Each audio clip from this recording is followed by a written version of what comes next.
श्री गणेशाय नमः. संपूर्ण महाभारत मराठीमध्ये भाग 111. संजय म्हणाला की युधिष्ठिरा, कौरवांचा राजा धृतराष्ट्र, भीष्म, द्रोण, कर्ण, कृप, शल्य सर्वांचे कुशल आहे. दुर्योधनाला चांगला व वाईट उपदेश देणारे असे लोकही त्यांच्याकडे आहेत. माझे तुम्हाला असे सांगणे आहे की पूर्वी कौरवांनी तुम्हावर अन्याय केला तरी तुम्ही शांत राहिलात. मग आता युद्ध का? हा तुमचा क्षात्रधर्म फार भयंकर आहे. तो धृतराष्ट्र मनातल्या मनात दुःख करत असतो. त्याचे मुले त्याचे ऐकत नाहीत. तुमचे त्याला इतके भय वाटते की काही विचारू नका. तुम्ही कौरवांशी सख्य करावे असे माझे सांगणे आहे. तुमच्या ठिकाणी सर्वांपेक्षा जास्त विवेक व शांती आहे. तुम्ही या युद्धापासून कुरुकुळाला वाचवू शकता. धृतराष्ट्राने असा निरोपच पाठवला आहे. त्यानंतर संजयाने धर्माला व पांडवांना ज्ञातिकलह व सर्वनाश, युद्धाचा भयंकरपणा इत्यादी अनेक गोष्टी सांगितल्या. त्यावेळी कृष्णाने व धर्माने त्याच्याजवळ अन्यायाचा सारा पाढाच वाचला. दुष्ट लोकांना, दुसऱ्याचे धन लुबाडणाऱ्या उन्मत्त राजांना वठणीवर आणण्यासाठी युद्ध निर्माण झाले आहे. त्याचा नाश केला तर त्यात पुण्यच लागेल असे ठासून सांगितले. कौरवांनी पांडवांचे राज्य कपटाने लुबाडले आहे. त्यांचे आता पारिपत्य करायलाच हवे. सामोपचाराने आमचे राज्य परत द्या. आम्हाला ही युद्धाची हौस नाही असा निर्वाळा दिला. अधर्माने आम्हाला पृथ्वीचेच काय, स्वर्गादी लोकांचे राज्यही नको. श्रीकृष्णाने तर संजयाला सांगितले.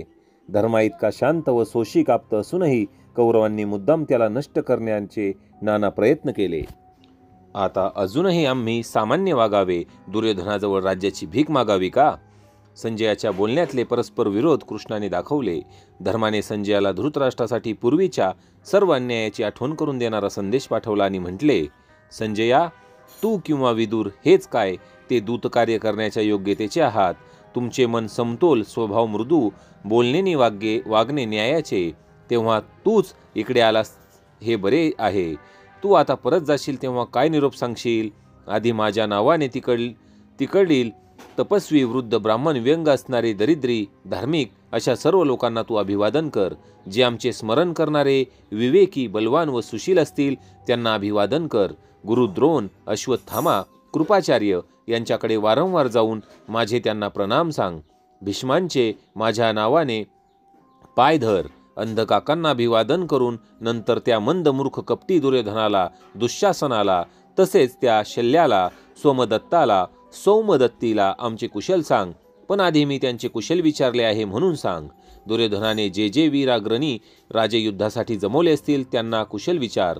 सर्व सेनाधिकारी, गृहस्थ, रणस्थ व नगरस्थ यांना कुशल विचार. कोषाध्यक्षापासून प्रतिहारीपर्यंत सर्वांना नावाने संबोधून माझ्या वतीने कुशल विचार. त्या द्यूतपटू शकुनीला तर मुद्दाम कुशल विचार. वृद्ध स्त्रिया की ज्या आम्हाला माता समान आहेत त्यांचीही विचारपूस तू माझ्या वतीने कर.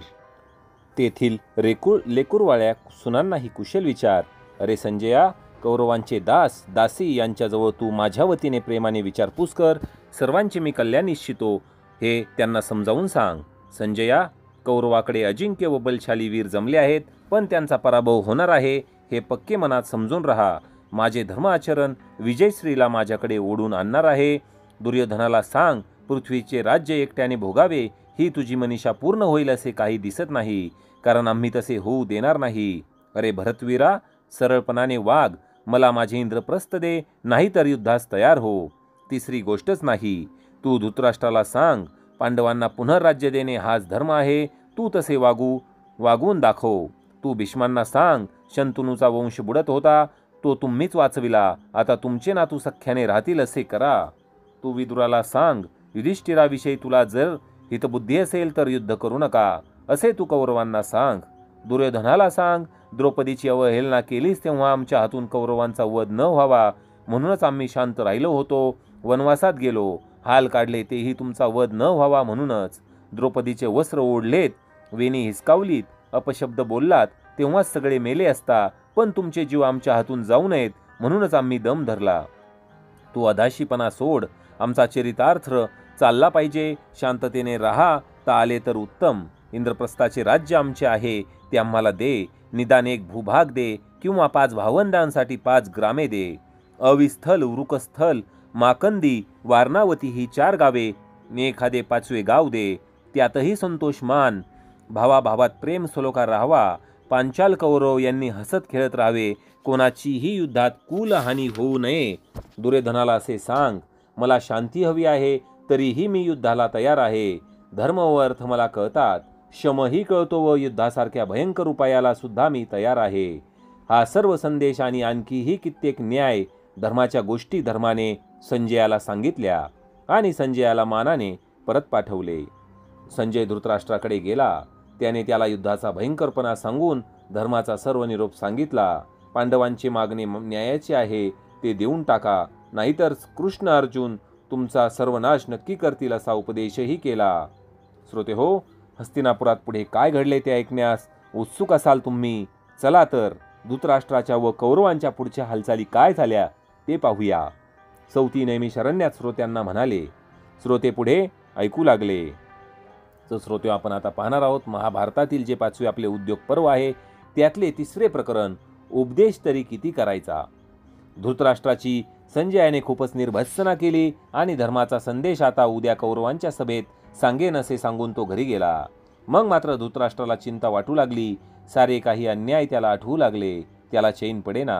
हा संजय उद्या काय सांगेल, धर्म त्याला काय म्हणाला, त्या भीमाने काय धमक्या दिल्या असतील. माझे मनच दुर्योधनापेक्षा धर्माकडे ओढ घेते, पण मी मूर्खाने पोरांच्या स्वार्थीपणाला भुलून काय हे अधर्म केले, काय हे अन्याय केले.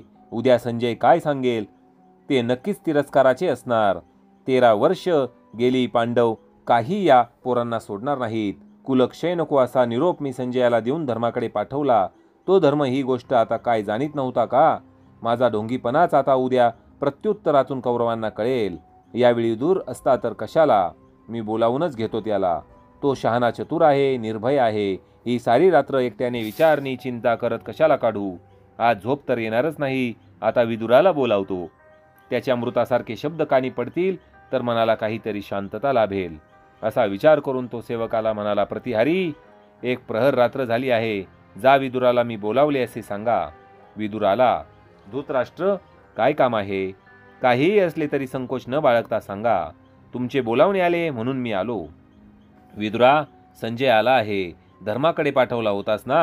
हो, आला तो. माझ्या दुष्कृत्यांचा पाढा वाचितच आला. दूतकार्य फसलेले दिसते. नाहीतर काय, कुलक्षय नको म्हणून मी धर्माला शांततेचे आवाहन केले होते. बंधू, असे आवाहन करून काय होते? तू त्यांचे राज्य त्यांना देऊन टाक. तेच तर आहे. न्यायाची टोचणी आणि दुर्योधनाबद्दल ममता मोह यांच्या संघर्षात मी पडलोय. तू संघर्षात नव्हतास केव्हा? तुझे हे नित्याचेच आहे. वाईटपणा करू द्यायचा, गुप्तपणे पोरांना फूस द्यायची नि मग आम्हाजवळ रडायचे. मला झोपच येत नाही रे. उद्या संजय काय सांगतोय त्याची चिंता करत असशील. तुला कसे कळले संजय उद्या संदेश सांगणार ते? त्यात काय आहे? तुला झोप येत नाही याचाच अर्थ तुला पूर्ण संदेश कळलेला नाही. तुला झोप येत नाही हे साहजिक आहे. उर्वरित कथा भाग 112 मध्ये. धन्यवाद.